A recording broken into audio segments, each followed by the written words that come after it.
જય શ્રી કૃષ્ણ મિત્રો, હું દીપાલી અમીન તમારા બધાનું મારી યુટ્યુબ ચેનલ પર સ્વાગત કરું છું। આજે હું તમારી સાથે શેર કરીશ ખૂબ જ ઓછા તેલમાં બનતા પૌષ્ટિક નાસ્તાની રેસીપી। આ નાસ્તો આપણે દૂધી અને સોજીનો ઉપયોગ કરીને બનાવીશું, જે ખૂબ જ ફટાફટ બની જાય છે અને ટેસ્ટમાં તો ખૂબ જ સરસ લાગે છે। સાથે જ જો તમે ખૂબ ઓછા તેલનો ઉપયોગ કરીને નાસ્તો ખાવાનું પસંદ કરતા હોય તો તમારા માટે આ નાસ્તો એકદમ પરફેક્ટ છે। તો ચાલો આ ટેસ્ટી નાસ્તો બનાવવાનું શરૂ કરીએ। તો એકદમ ટેસ્ટી દૂધીનો નાસ્તો બનાવવા માટે મેં અહીંયા એક પેન રાખેલું છે, તેમાં 1 મોટી ચમચી જેટલું તેલ। હવે ગરમ તેલમાં 1 મોટી ચમચી જેટલી ચણાની દાળ, 1 ચમચી જેટલી અડદની દાળ, 1 ચમચી જેટલા રાઈના દાણા, સાથે જ અડધી ચમચી હિંગ એડ કરી બધી જ વસ્તુને તેલમાં સારી રીતે સાંતળી લઈએ। તો ફક્ત 1 જ મિનિટમાં વઘાર સારી રીતે સોતે થઈ ગયો છે અને દાળ થોડી ગોલ્ડન બ્રાઉન થઈ ગઈ છે। તો હવે તેમાં એડ કરવા માટે મેં અહીંયા 2 નંગ ઝીણા સમારેલા લીલા મરચાંના ટુકડા લીધેલા છે। તેની સાથે થોડા મીઠા લીમડાના પાન એડ કરી તેને પણ તેલમાં સારી રીતે સાંતળી લઈએ। હવે મેં અહીંયા 1/4 કપ જેટલો ક્રશ કરેલો સિંગદાણાનો ભૂક્કો લીધેલો છે, તેને એડ કરી મગફળીને પણ તેલમાં 1 થી 2 મિનિટ માટે સોતે કરી લઈએ। તો સિંગદાણાનો આ રીતે ક્રશ કરેલો ભૂક્કો એડ કરવાથી નાસ્તામાં તેનો ક્રન્ચી ટેસ્ટ ખૂબ જ સરસ લાગે છે। તો હવે જ્યાં સુધી આપણા સિંગદાણા સોતે થાય છે ત્યાં સુધી તેમાં એડ કરવા માટે દૂધીને ગ્રેટ કરી લઈએ। તો તેના માટે મેં અહીંયા વજનમાં 300 ગ્રામ જેટલી દૂધી લીધેલી છે। હવે ખમણીની મદદથી ચારે બાજુથી ફેરવતા જઈ દૂધીને ગ્રેટ કરી લઈએ। અહીંયા આપણે જ્યારે દૂધીનો નાસ્તો બનાવવો હોય ત્યારે જ દૂધીને ગ્રેટ કરવી, નહીં તો દૂધી કાળી પડી જશે।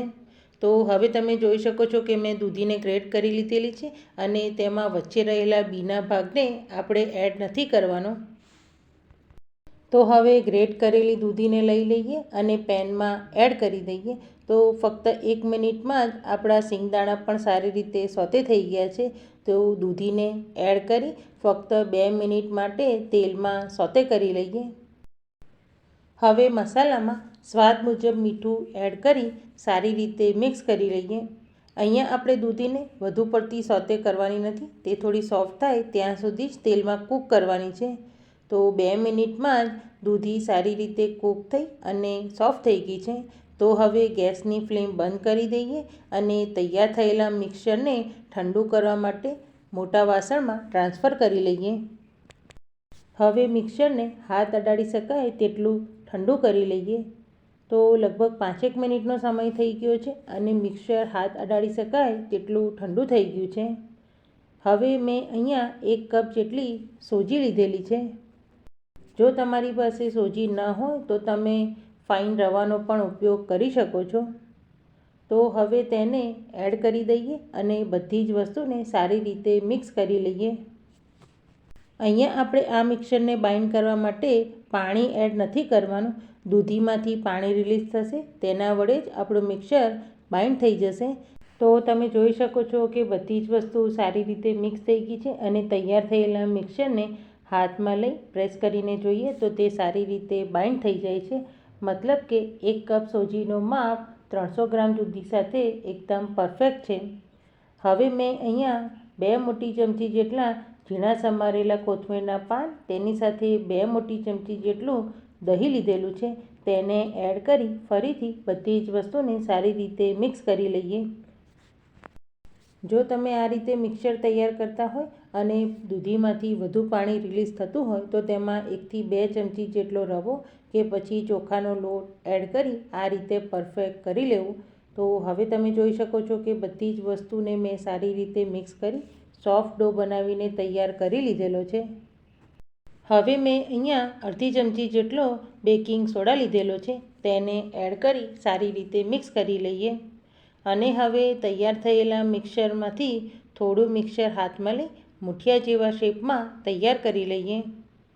તો મેં બધા જ મિક્સરમાંથી મુઠિયા બનાવીને તૈયાર કરી લીધેલા છે।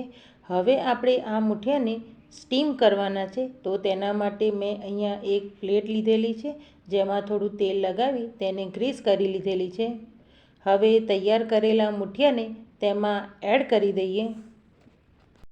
હવે મુઠિયાને સ્ટીમ કરવા માટે મેં અહીંયા સ્ટીમરમાં 3 ગ્લાસ જેટલું પાણી એડ કરી ગરમ કરવા રાખી દીધેલું હતું. પાણી ગરમ થઈ ગયું છે, તો હવે આ મુઠિયા તૈયાર કરેલી પ્લેટને તેમાં રાખી દઈએ અને હાઈ ગેસની ફ્લેમ પર 10થી 12 મિનિટ માટે સ્ટીમ કરી લઈએ.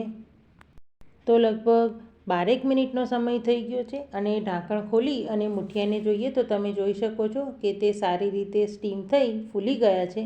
હવે ગેસની ફ્લેમ બંધ કરી દઈએ અને મુઠિયાને ઠંડા કરવા માટે બીજી પ્લેટમાં રાખી દઈએ અને આ જ રીતે બધા જ મુઠિયાને સ્ટીમ કરી લઈએ. હવે આ મુઠિયા માટે આપણે સ્પેશિયલ વઘાર તૈયાર કરવાનો છે. તો તેના માટે મેં અહીંયા મીડિયમ ગેસની ફ્લેમ પર એક પેન રાખેલું છે. તેમાં 2 મોટી ચમચી જેટલું તેલ એડ કરી દઈએ.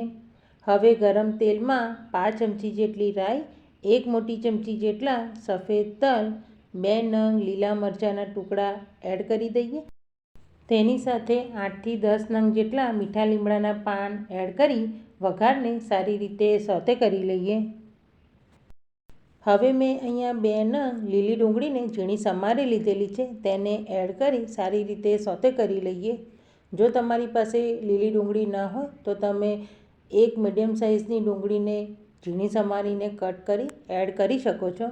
તો અહીંયા લીલી ડુંગળીને સોતે થતાં વધુ પડતો સમય નથી લાગતો.